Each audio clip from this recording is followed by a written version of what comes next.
The very word secrecy is repugnant in a free and open society, and we are, as a people, inherently and historically opposed to secret societies, to secret oaths, and to secret proceedings.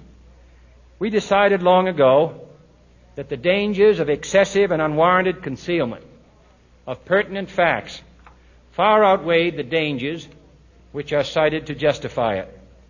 Even today, there is little value in opposing the threat of a closed society by imitating its arbitrary restrictions. Even today, there is little value in ensuring the survival of our nation if our traditions do not survive with it. And there is very grave danger that an announced need for increased security will be seized upon by those anxious to expand its meaning to the very limits of official censorship and concealment. That I do not intend to permit to the extent that it's in my control.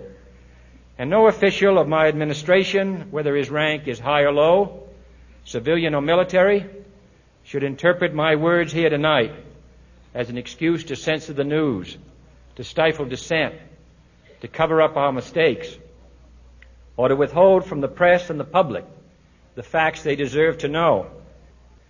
For we are opposed around the world by a monolithic and ruthless conspiracy that relies primarily on covert means for expanding its sphere of influence, on infiltration instead of invasion, on subversion instead of elections, on intimidation instead of free choice, on guerrillas by night instead of armies by day.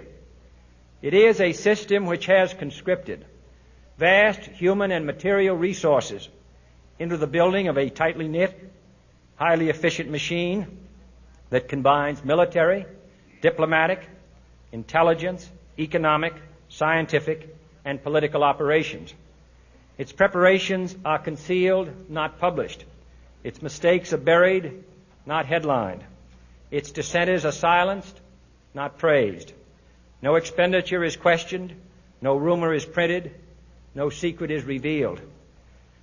No president should fear public scrutiny of his program, for from that scrutiny comes understanding, and from that understanding comes support or opposition, and both are necessary.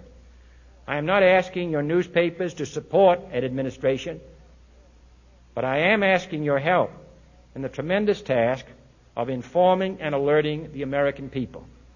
For I have complete confidence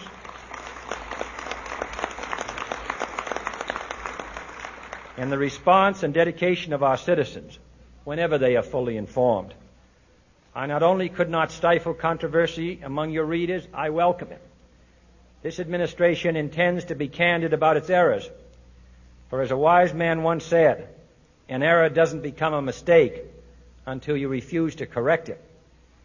We intend to accept full responsibility for our errors, and we expect you to point them out when we miss them.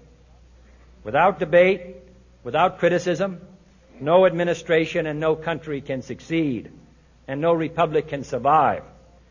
That is why the Athenian lawmaker Solon decreed it a crime for any citizen to shrink from controversy. And that is why our press was protected by the First Amendment, the only business in America specifically protected by the Constitution, not primarily to amuse and entertain, not to emphasize the trivial and the sentimental, not to simply give the public what it wants, but to inform, to arouse, to reflect, to state our dangers and our opportunities, to indicate our crises and our choices, to lead, mold, educate, and sometimes even anger